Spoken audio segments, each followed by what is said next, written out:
રાષ્ટ્રીય બૌદ્ધિક સંપત્તિ અધિકાર નીતિ 2016 પરિચય. તો ભારત સરકારે 12 મે 2016ના રોજ પ્રથમવાર એક સમન્વિત રાષ્ટ્રીય આઈપીઆર નીતિ જાહેર કરી હતી.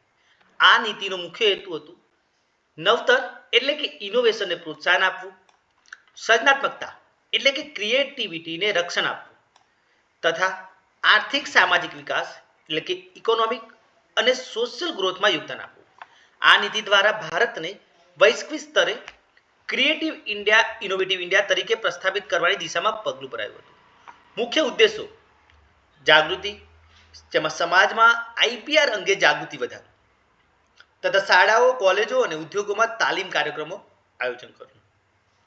સર્જનાત્મકતાને પ્રોત્સાહન એટલે કે નવતર વિચાર અને નવી શોધને રક્ષણ આપવું તથા એમએસએમઈ, સ્ટાર્ટઅપ્સ અને સંશોધકોને સપોર્ટ કરવો.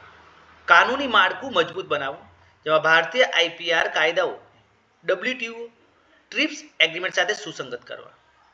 ચોથું છે કમર્શિયલાઇઝેશન ઓફ આઈપીઆર, શોધ અને સર્જનને બજારમાં લાવી તેનું આર્થિક મૂલ્ય વધારવું.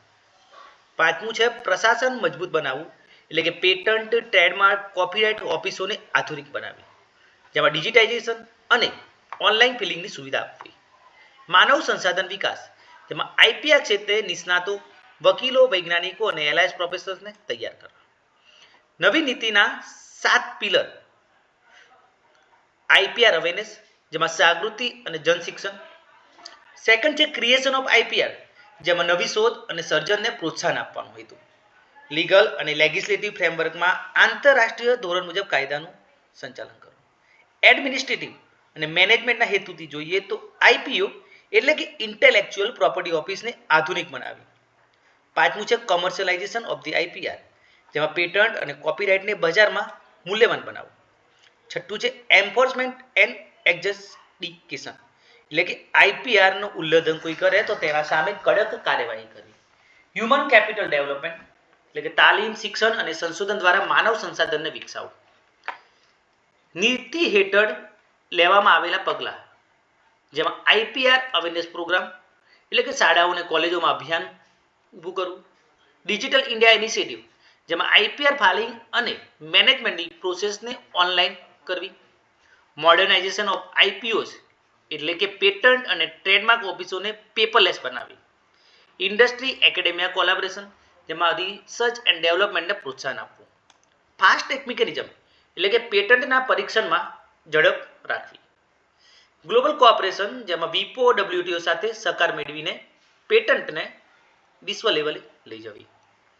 મહત્વ: importance of national IPR policy 2016, આર્થિક વિકાસ, જેમાં આઈપીઆરનો ઉપયોગ કરીને જીડીપી અને ઉદ્યોગોનો વિકાસ કરવો.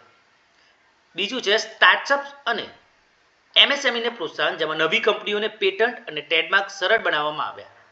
શિક્ષણ અને સંશોધનમાં વધારો, જેના લીધે યુનિવર્સિટીઓમાં આઈપીઆર સેલ્સ સ્થાપિત થાય. કોપીરાઇટ એક્શન, જેના લીધે ડિજિટલ કન્ટેન્ટ માટે કાનૂની સુરક્ષા મળી છે.